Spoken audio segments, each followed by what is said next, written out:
Good afternoon. I'm Will Baker, President of the Chesapeake Bay Foundation.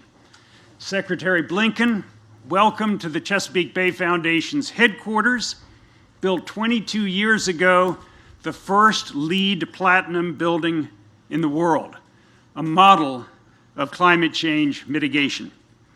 The Chesapeake Bay is a national treasure. Mencken's immense protein factory, the crown jewel of the world's estuaries. A healthy estuary is the best line of defense for coastal areas against the impacts of climate change. And strategies to improve water quality, such as planting trees and reducing air pollution, also address climate change. Now that's the good news. The bad news is that almost every element of saving the Bay is made more difficult by climate change. More intense storms increase polluted runoff, erode shorelines, and damage wetlands. And warmer water simply holds less dissolved oxygen. So Secretary Blinken, on behalf of CBF's 300,000 members, thank you and President Biden for your leadership on climate change, environmental justice, and creating new jobs. Your approach is quintessential America, innovative, science-based, and practical.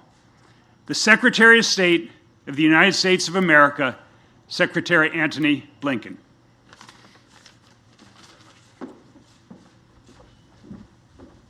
Well, good afternoon, everyone. And Will, thank you for a wonderful introduction, and thank you for lending us this absolutely spectacular setting and backdrop. Certainly the best setting and backdrop I've had in my brief tenure as Secretary. And thanks so much to the Chesapeake Bay Foundation for your lasting commitment to save the Bay. Chesapeake Bay was formed nearly 12,000 years ago by melting glaciers. Today, it stretches 200 miles and is home to over 3,600 species of plants and animals. 100,000 rivers and streams feed over 50 billion gallons of water into the Bay every single day. More than 18 million people live in the watershed, and many rely on it for their livelihood. The local seafood industry alone provides some 34,000 jobs and nearly $900 million in annual income. And yet, as Will alluded to, warming temperatures caused by human activity are transforming the Bay. Its water is rising, and the land, including where I stand right now, is sinking due to the melting of the glaciers that formed the Bay. If this continues at the current pace, in just 80 years, the Bay will extend inland for miles, overtaking the homes of 3 million people, destroying roads, bridges, farms. Many of the Bay's plants and animals will die out. So will the fishing industry. To my children's children, the landscape will be unrecognizable. We have to stop this from happening while we still can. That's why President Biden took steps to rejoin the Paris Agreement right after taking office and named Secretary Kerry as our nation's first special presidential envoy for climate to lead our efforts around the world. It's also why President Biden invited 40 world leaders to Washington this week for a summit on climate. And it's why the Biden-Harris administration will do more than any in history to meet our climate crisis. This is already an all-hands-on-deck effort across our government and across our nation. Our future depends on the choices we make today. As Secretary of State, my job is to make sure our foreign policy delivers for the American people by taking on the biggest challenges they face and seizing the biggest opportunities that can improve their lives. No challenge more clearly captures the two sides of this coin than climate. If America fails to lead the world on addressing the climate crisis, we won't have much of a world left. If we succeed, we'll capitalize on the greatest opportunity to create quality jobs in generations.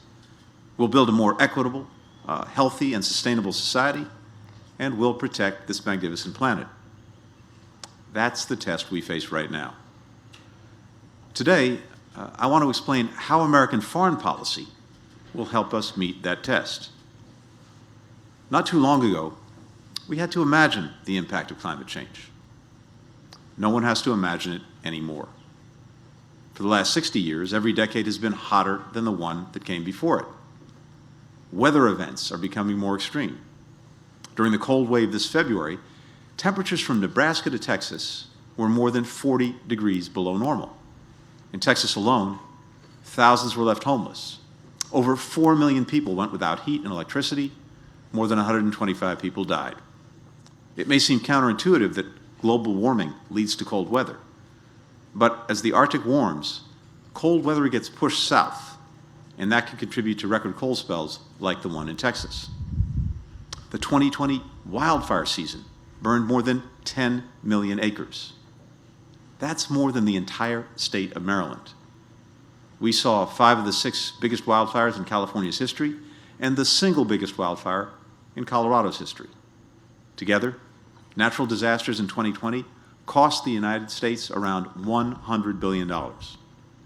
Meanwhile, 2019 was the wettest year on record for the lower 48 states. Heavy rains and floods prevented farmers in the Midwest and Great Plains from planting 19 million acres of crops. And from 2000 to 2018, the American Southwest experienced its worst drought since the 16th century. The 16th century. We're running out of records to break. The costs in monetary damage, livelihoods, human lives keep going up.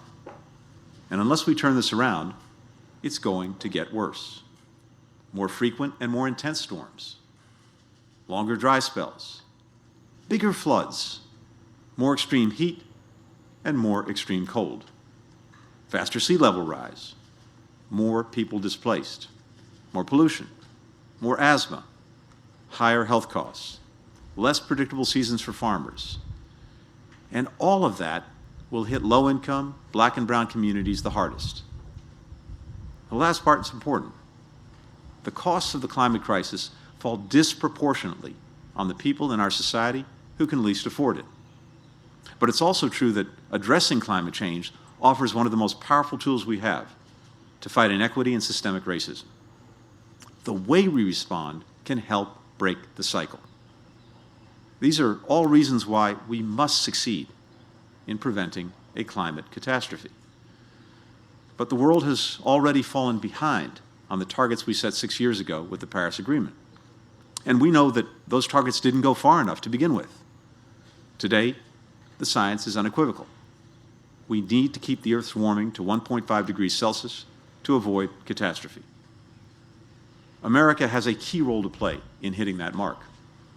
We only have around 4% of the world's population, but we contribute nearly 15% of global emissions. That makes us the world's second biggest emitter of greenhouse gases. If we do our part at home, we can make a significant contribution to addressing this crisis. But that won't be enough. Even if the United States gets to net zero emissions tomorrow, we'll lose the fight against climate change if we can't address the more than 85% of emissions coming from the rest of the world. Coming up short will have major repercussions for our national security. Pick a security challenge that affects the United States. Climate change is likely to make it worse. Climate change exacerbates existing conflicts and increases the chances of new ones, particularly in countries where governments are weak and resources are scarce. Of the 20 countries the Red Cross considers most vulnerable to climate change, 12 are already experiencing armed conflicts. As essential resources like water dwindle, as governments struggle to meet the needs of growing populations, we'll see more suffering and more strife. Climate change can also create new theaters of conflict. In February, a Russian gas tanker sailed through the Arctic's northern sea route for the first time ever. Until recently, that route was only passable a few weeks each year. But with the Arctic warming at twice the rate of the rest of the global average, that period is getting much longer. Russia is exploiting this change to try to exert control over new spaces. It is modernizing its bases in the Arctic and building new ones, including one just 300 miles from Alaska. China is increasing its presence in the Arctic too. Climate change can also be a driver of migration. There were 13 Atlantic hurricanes in 2020, the highest number on record. Central America was hit especially hard. Storms destroyed the homes and livelihoods of 6.8 million people in Guatemala, Honduras, and El Salvador, and wiped out hundreds of thousands of acres of crops, leading to a massive rise in hunger. Months after the storms, entire villages are still subsumed in mud, and people are carving off pieces of their buried homes to sell as scrap metal. When disasters strike people who are already living in poverty and insecurity, it can often be the final straw, pushing them to abandon their communities in search of a better place to live. For many Central Americans, that means trying to make it to the United States, even when we say repeatedly that the border is closed, and even though the journey comes with tremendous hardships, especially for women and girls who face heightened risk of sexual violence. All of these challenges are placing greater demands on our military. The U.S. Naval Academy is only 5 miles north of here, and Naval Station Norfolk, the largest naval base in the world, about 200 miles to the south. Both bases and the critical missions they support face an imminent threat from climate change. And these are just two of the dozens of military facilities that climate change puts at risk. What's more, our military often responds to natural disasters, which are getting more frequent and more destructive. In January, Secretary of Defense Austin announced that the military would immediately integrate climate change into its planning and operations and how it assesses risk. As Secretary Austin put it, and I quote, "There is little about what the department does to defend the American people that is not affected by climate change." Having said all that, it would be a mistake to think about climate only through the prism of threats. Here's why.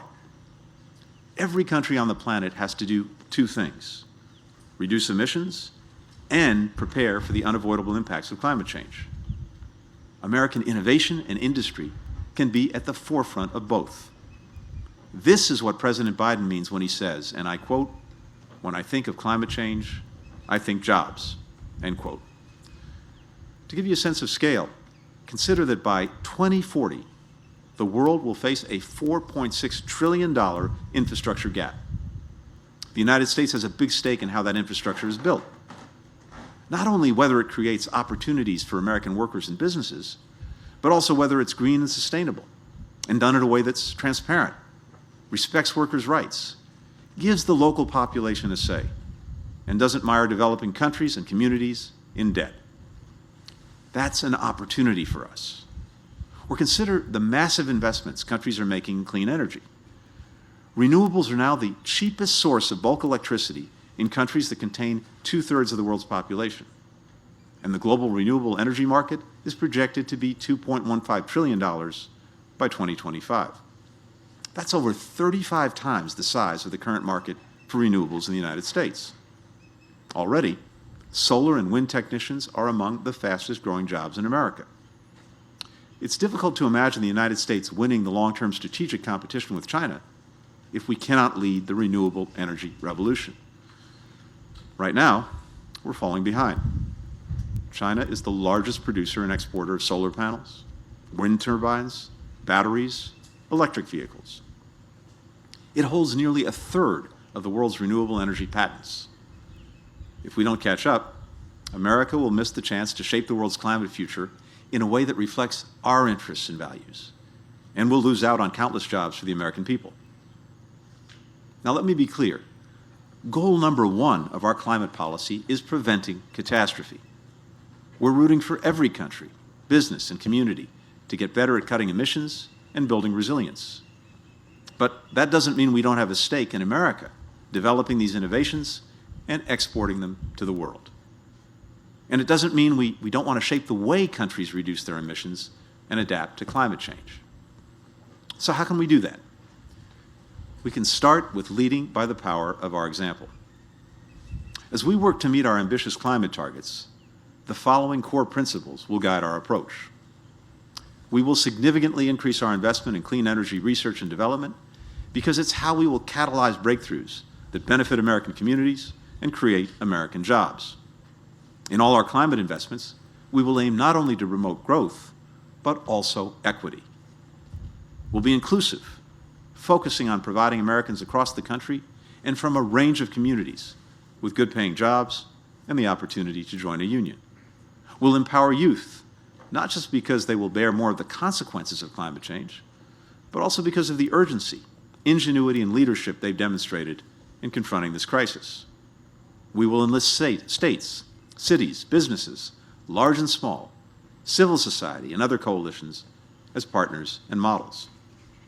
Others have been doing groundbreaking work in this field for a long time. We'll lift them up and share best practices. And this is important. We will be mindful that for all the opportunities offered by the unavoidable shift to clean energy, not every American worker will win out in the near term. Some livelihoods and communities that relied on old industries will be hit hard. We won't leave those Americans behind. We'll provide our fellow Americans with pathways to new, sustainable livelihoods and support as they navigate this transition.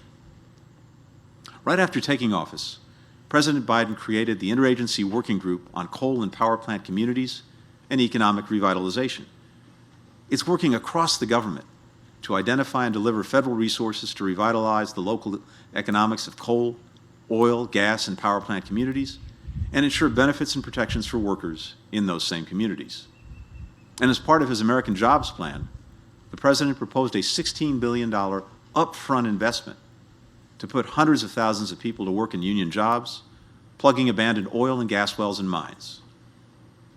If we can stay true to these principles while meeting our climate targets, we'll demonstrate a model that other countries will want to partner with and follow. With those values in mind, here's how the State Department will leverage our foreign policy to deliver for the American people on climate. First, we'll put the climate crisis at the center of our foreign policy and national security, as President Biden instructed us to do in his first week in office. That means taking into account how every bilateral and multilateral engagement, every policy decision, will impact our goal of putting the world on a safer, more sustainable path. It also means ensuring our diplomats have the training and skills to elevate climate in our relationships around the globe. Now, what it does not mean is treating other countries' progress on climate as a chip they can use to excuse bad behavior in other areas that are important to our national security. The Biden-Harris administration is united on this. Climate is not a trading card. It's our future. I am particularly delighted that President Biden named my friend John Kerry to serve as our special presidential envoy for climate. No one is more experienced or effective in convincing other countries to raise their climate ambitions. We need the whole world focused on taking action now and through this decade to promote the achievement of net zero global emissions by 2050. I'm with John 100% in this effort. The leaders of our other U.S. government agencies, they are as well. And his leadership will be indispensable in weaving climate into the fabric of everything we do at the State Department. Second, as other countries step up, the State Department will mobilize resources, institutional know-how, technical expertise from across our government, the private sector, NGOs, and research universities to help them. In the last few weeks alone, we announced new funding for clean energy entrepreneurship and more efficient renewable energy markets in Bangladesh, and to help India's small businesses invest in solar energy. These investments move us toward our climate goals and bring energy access to people who never had it before. Third, we'll emphasize assisting the countries being hit hardest by climate change, most of which lack the resources and capacity to handle its destabilizing impacts. Now, that includes small island developing states, a number of which are literally sinking into the ocean because of rising sea levels. In 2020, only 3% of climate finance was directed toward these countries. We've got to fix that. To that end, America is deploying experts and technology to vulnerable islands in the Pacific and the Caribbean to improve early warning and response systems, and we're investing in building resilience in areas like infrastructure and agriculture. Fourth, our embassies will lead on the ground. They already are, helping governments design and implement climate-smart policies while looking for ways to draw on the unique strengths of America's public and private sectors. Just last month, the U.S. company Sun Africa broke ground on 2 massive solar energy facilities in Angola, including the 144-megawatt Biopio site. When finished, it will be the biggest solar facility in all of sub-Saharan Africa. The project will provide enough power for 265,000 homes and eliminate 440,000 gallons of carbon-intensive diesel fuel that Angola imports and burns every year. Plus, this project is expected to use around $150 million in solar energy equipment exported from the United States. This effort is good for the Angolan people, good for climate, good for American jobs and business. And it simply wouldn't have happened if not for the efforts of our diplomats. Fifth, we will use all the tools in our kit to make U.S. clean energy innovators more competitive in the global market.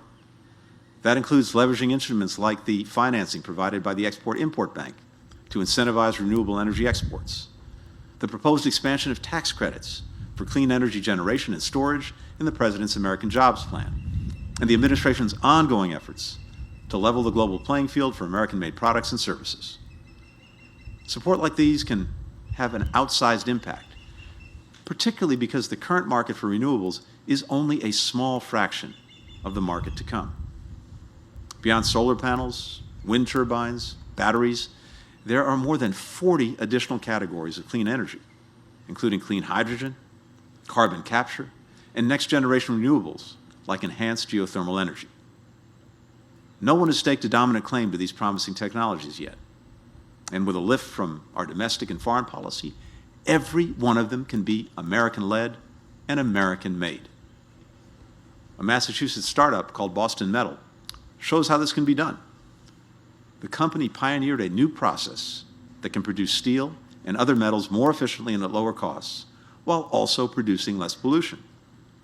Most of the U.S. steel sector already uses clean technologies, but the company's CEO, a Brazilian immigrant, saw an untapped market in countries like Brazil, where Boston Metal is partnering with industry to replace older, dirtier ways of making steel. This company is creating good-paying, quality jobs in the United States. Steel is a $2.5 trillion global industry, and many of the world's producers will need to make a similar leap. America can help them do it. Sixth, our diplomats will challenge the practices of countries whose action or inaction is setting the world back. When countries continue to rely on coal for a significant amount of their energy, or invest in new coal factories, or allow for massive deforestation, they will hear from the United States and our partners about how harmful these actions are.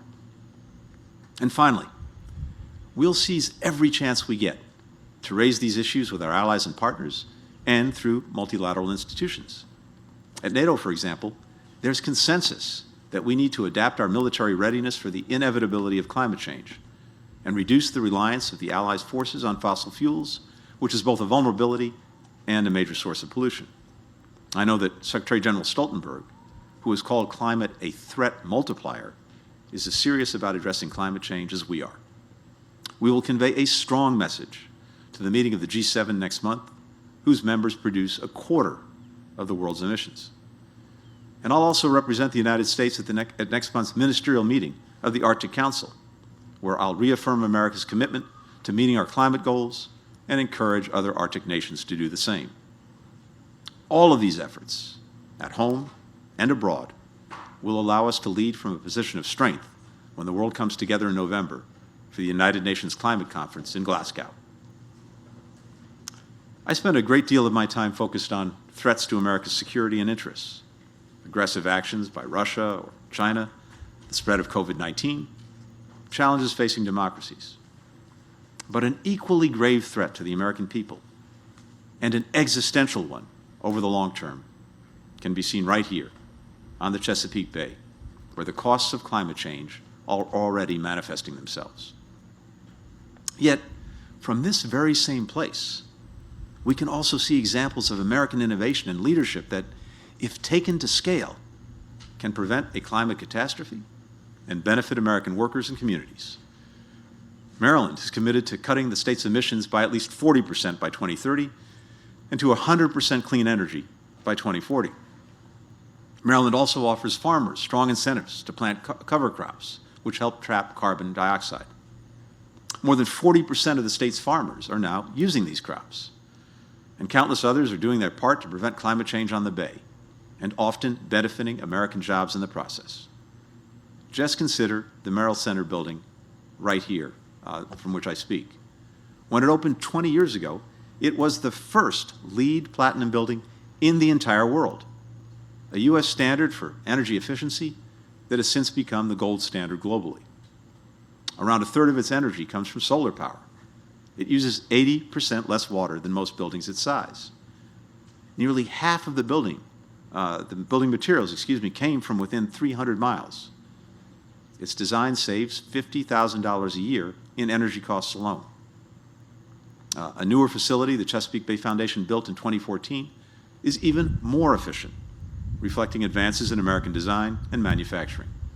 It produces more energy than it consumes, and all the water it uses is captured rainwater. Its solar panels come from Oregon, its wind turbines from Oklahoma. These solar panels and wind turbines are American designed, American owned, American built.